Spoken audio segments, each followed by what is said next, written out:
राधे राधे दोस्तों। तो अभी हो गई है मेरी पूजा और अब मैं पढ़ने जा रहा हूँ ब्रह्म वैवर्त पुराण। और ये वही टी शर्ट है जो मैंने होली में पहनी थी, तो ये रंग बिरंगी हो गई है। ये ब्लू कलर है और ये वाइट में लिख रहा था लंदन यहाँ पर, और ये लंदन जो है पिंक में हो गया है। चलो मैं पढ़ता हूँ ब्रह्म वैवर्त पुराण और देखते हैं कि आज हमें क्या पढ़ने को और सुनने को मिलता है ब्रह्म वैवर्त पुराण में। आज मैंने ब्रह्म वैवर्त पुराण का 27वां अध्याय पढ़ा। इस अध्याय में है ब्राह्मणों के लिए भक्षा भक्ष तथा कर्तव्य का निरूपण।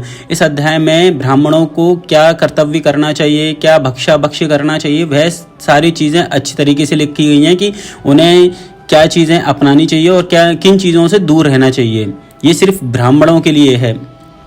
जैसे स्टार्टिंग में लिखा है, नारद जी ने पूछा, प्रभु गृहस्थ ब्राह्मणों, यतियों, वैष्णवों, विधवा स्त्रियों और ब्रह्मचारियों के लिए क्या भक्ष है और क्या अभक्ष, क्या कर्तव्य है और क्या अकर्तव्य, अथवा उनके लिए क्या भोग्य है और क्या अभोग्य। आप सर्वज्ञ, सर्वेश्वर और सबके कारण हैं, अतः मेरी पूछी हुई सब बातें बताइए। फिर आगे महादेव जी नारद जी को सारी चीज़ें विस्तार से बताते हैं। जैसे कि मुनि, कोई तपस्वी ब्राह्मण चिरकाल तक मौन रहकर बिना आहार के ही रहता है, कोई वायु पीकर रह जाता है और कोई फलहारी ही होता है। कोई गृहस्थ ब्राह्मण अपनी स्त्री के साथ रहकर यथोचित समय पर अन्न ग्रहण करता है। ब्राह्मण जिनकी जैसी इच्छा होती है वे उसी के अनुसार आहार करते हैं। गृहस्थ ब्राह्मणों के लिए हविष्य यात्र भोजन सदा उत्तम माना गया है। भगवान नारायण का उचिष्ट प्रसाद ही उनके लिए अभिष्ट भोजन है। जो भगवान को निवेदित नहीं हुआ है वह अभक्षणीय है। जो भगवान विष्णु को अर्पित नहीं किया गया वह अन्न, विष्ठा और जल मूत्र के समान है।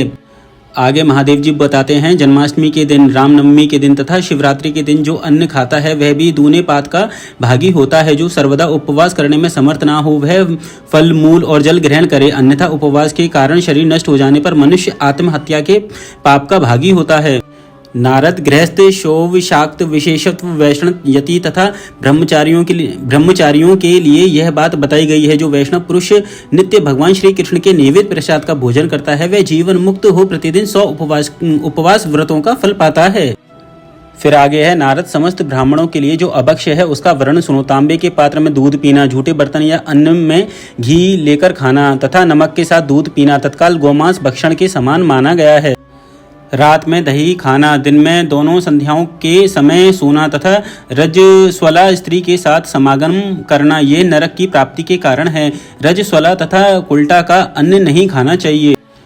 आगे महादेव जी नारद जी को कहते हैं, नारद जो करना चाहिए, जो नहीं करना चाहिए, जो भक्ष्य है और जो अभक्ष्य है वह सब तुम्हें बताया गया है। अब और क्या सुनना चाहते हो। आज है मंडे, पहले मैं कहना भूल गया था, तो हर हर महादेव सबको। और अब मिलते हैं नेक्स्ट अध्याय में। राधे राधे दोस्तों।